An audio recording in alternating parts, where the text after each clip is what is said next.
So to me, that was actually the beginning of the end for my whole love of Hollywood and all that, because I realized that there wasn't anything but more work.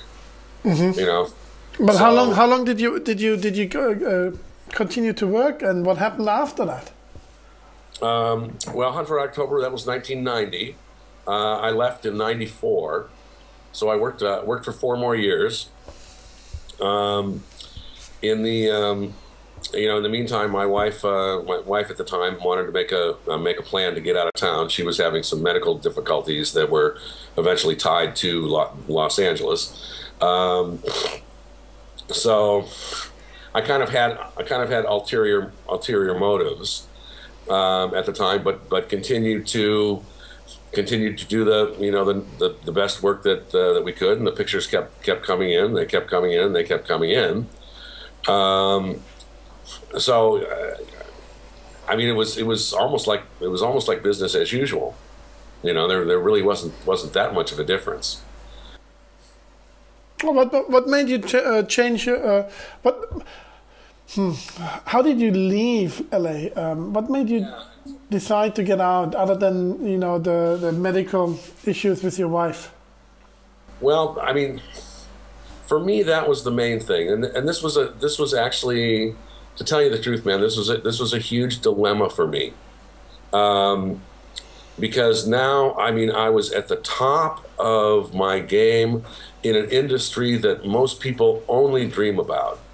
And I mean, I had an ironclad contract with Paramount. I was making a bloody fortune.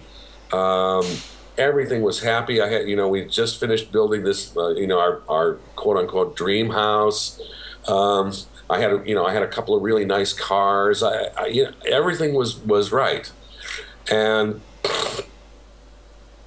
there were kind of two things. One was the fact that she was getting ill. She was getting tumors, mostly uterine and ovarian and uterine tumors, at the rate of more than one a year. Were cropping up in Los Angeles, and we fought this.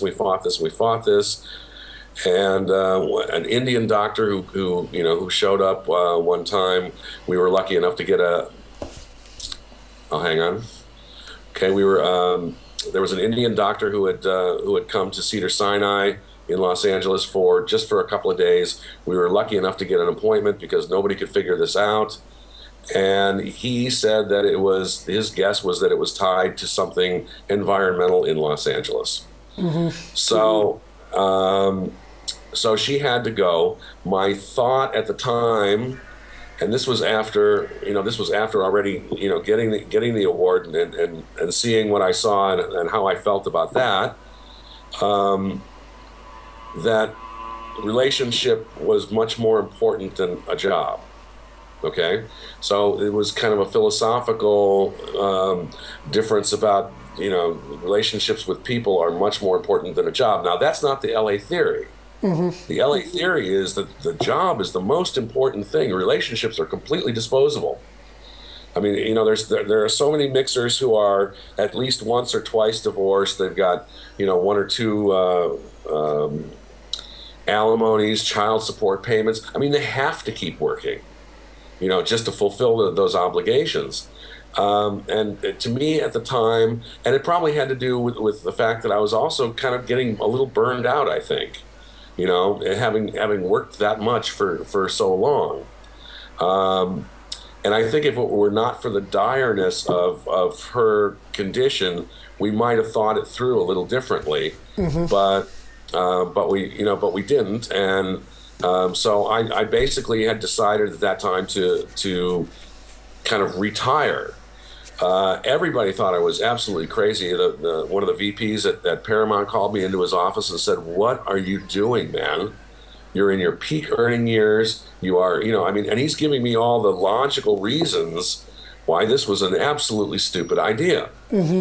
And and I mean, in some ways it did even defy logic, but it was based on it was based on a non-LA thinking. It was based on the thinking that you know, my wife's health is much more important than my stupid job.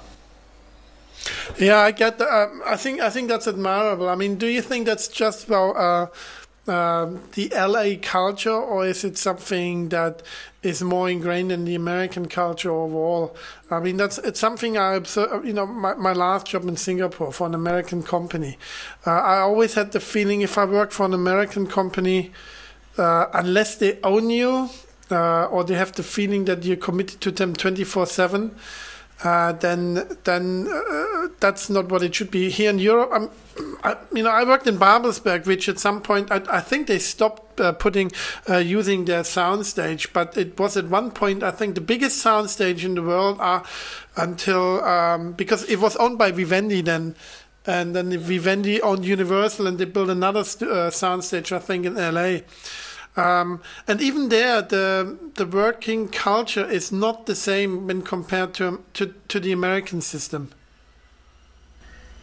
Yeah, I think that I think a lot of it is just LA, and because of the pressures of the business. And I think that's one thing that most people don't understand. They see the excitement, they see the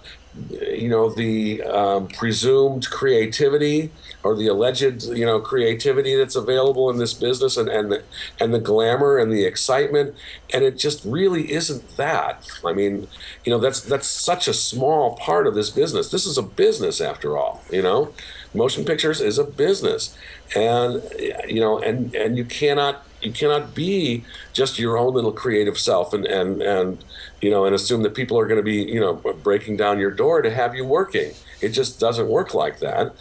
And there are, if you attain any position of stature whatsoever, there's always, there's tons of guys just waiting to knock you off that chair. They're hoping you fall dead tomorrow, so that then they have a shot at moving up, right?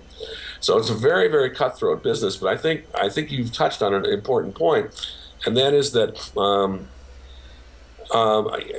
America, especially with some of these moves to to advance the career, all the pressure that's put on kids when they go to college to become attorneys, to become doctors, to become accountants, advance yourself.